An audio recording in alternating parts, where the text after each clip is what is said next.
Olympic fever is spreading in the small community of Orangeville. That's because 2022 Orangeville grad Tessa Janecke is gearing up for her first Olympic Games, suiting up for Team USA women's hockey. Most people driving on Route 26 north of Freeport pass right by Orangeville, a town of just 800 people. But a new sign shows it's the home of Tessa Janecke, now a United States Olympian. And while all is quiet outside of Orangeville schools, inside the gym, it's getting loud.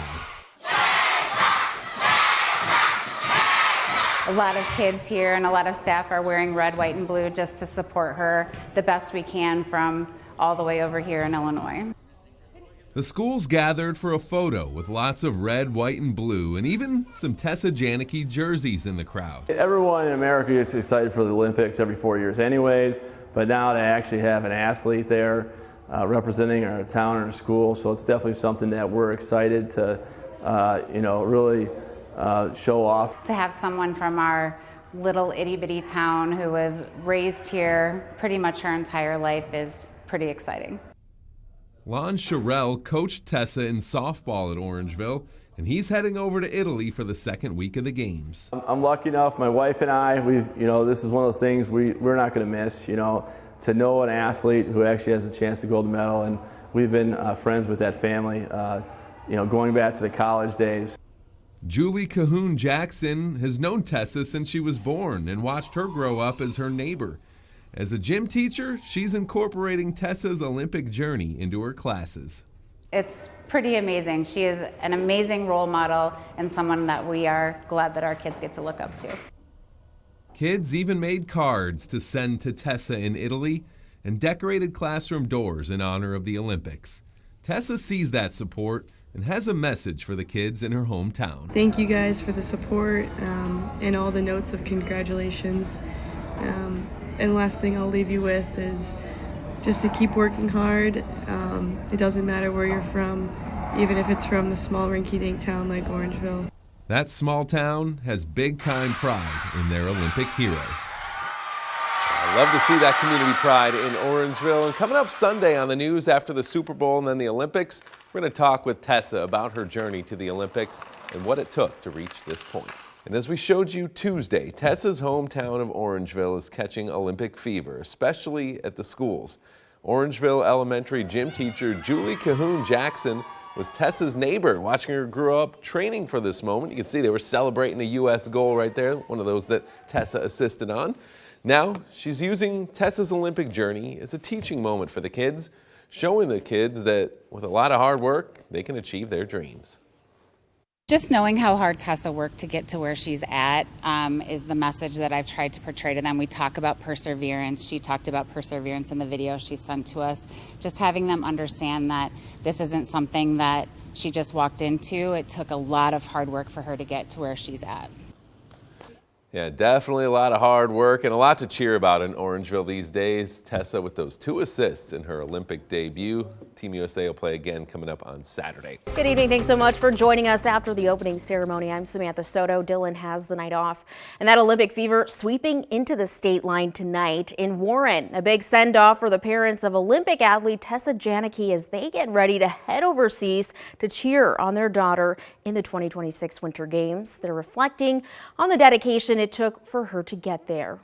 She had that self-motivation, which you don't always see with kids. Like, she would go downstairs and work in the basement when no one told her to. Again, that work ethic, that self-motivation to want to become better that most kids don't have.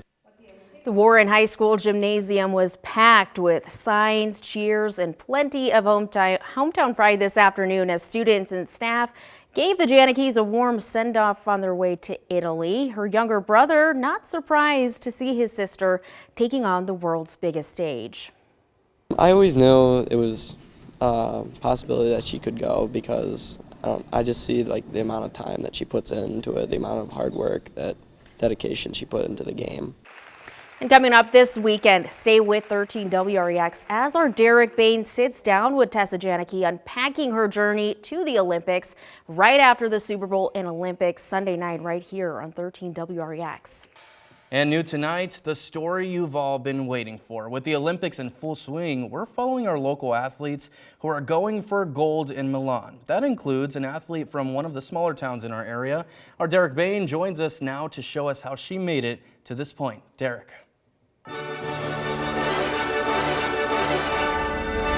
Dylan, Tessa Janecke's journey to becoming an Olympian is inspiring communities around northwestern Illinois. Her hometown of Orangeville is feeling lots of pride. Just check out a red, white, and blue day at the schools earlier this week. Had a lot of kids making a lot of noise. And her family moved about 20 miles west of Orangeville to Warren a few years ago, and you can see Warren celebrating Tessa and the Janecke family and all their accomplishments. So what does it take to become an Olympian? Well, first, the highest level of dedication to one's craft, an unshakable belief that it can and will happen one day. Also a good dose of natural athletic ability and the support of a family and a community. Tessa Janecke possesses all of those attributes, which is why she knew her Olympic dream would come true. Going for that Olympic 2026. This was 2022. Tessa Janecke was finishing up her high school softball career at Orangeville, but her mind remained focused on her ultimate goal. Wearing that USA jersey kind of means, obviously it always means like so much, but like getting to like live out like your like top dream that you've ever had, I think it's just like a different feeling. Tessa laced up her skates for countless hours of work put in at the State Line Ice and Community Expo in Monroe and returned there about a month before leaving for the Olympics. I feel like it's always very nostalgic coming back to this rink. Like, not much has changed, I guess you could say, but like getting to see like all the trophies and the pictures of all my old teams, it's just cool to come back and kind of see. Never got a first place one, but we went most years, so. A gold medal would make up for it, right? Oh yeah. Before the ice, though, Tessa honed those skills on the blacktop when she was 4 years old. We'd rollerblade in our driveway and have a certain amount of like hill sprints in between to do. Like, I'm sure our neighbors thought we were crazy. But her parents saw the drive at a young age. She was just born to do this. Just having your parents here too, just tell me how they've helped you along your journey and what they've kind of meant to you. You walk away.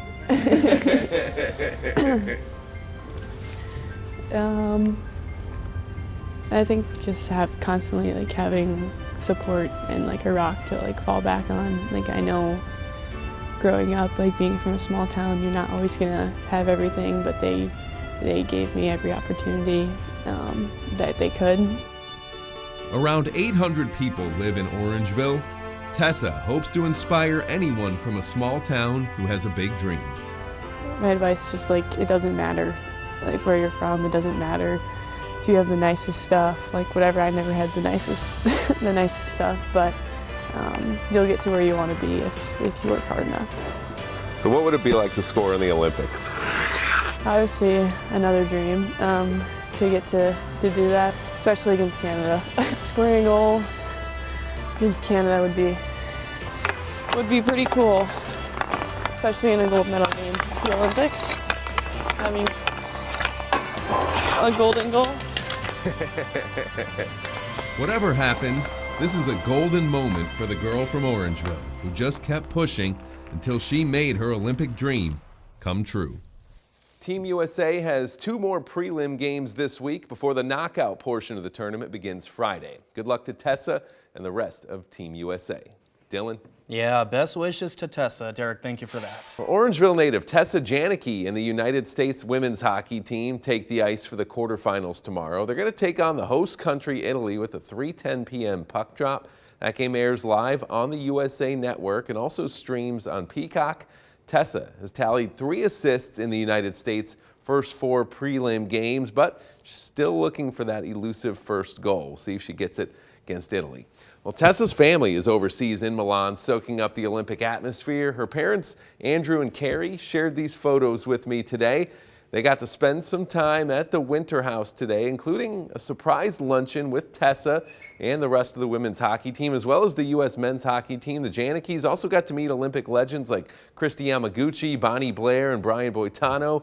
So such a neat experience for them as they cheer on their daughter Tessa in Milan. Most of northwestern Illinois and southern Wisconsin had their eyes fixated on the gold medal women's hockey game between the United States and Canada, and namely number 22 for Team USA, Tessa Janecke, the Orangeville native whose family lives in Warren now, united these small towns in cheering on Team USA. Nerves were high for Tessa Janecke's little brother Bo, a junior at Warren High School. It's just constant nervousness, anxiousness, but you get excited when Team USA gets the puck or even Tessa gets the puck. Come on, Tessa.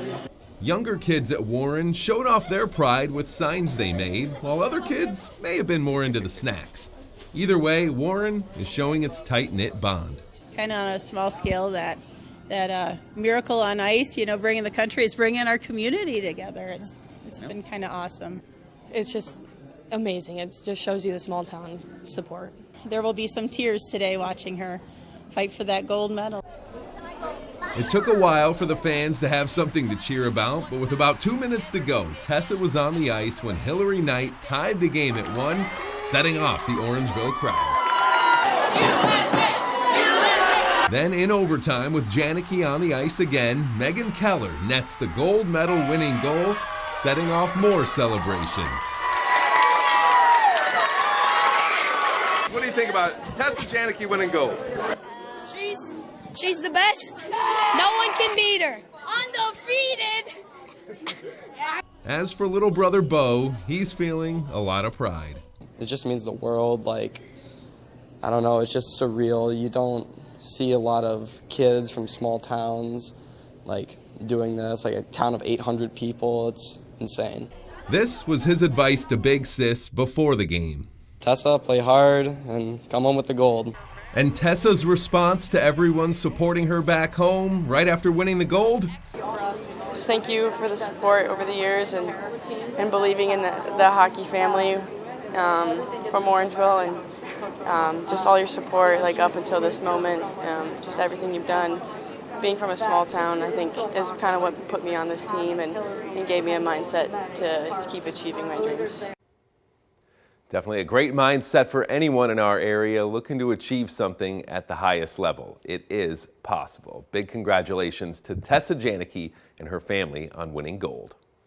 The 2026 Milan-Cortina Winter Olympics have come and gone, bringing all kinds of thrills, disappointments, joy, and heartbreak, the things that make the Olympics so compelling to watch. And our area was well represented at this year's Games, bringing home some hardware and plenty of memories. We'll start with our small-town Olympian, Orangeville's Golden Girl, Tessa Janecke. She helped the United States women's hockey team win the gold medal, you saw it right there, including a thrilling 2-1 OT win in the gold medal game over Canada. Janecke tallied 5 assists in her first Olympic Games, likely more to come for her in the future.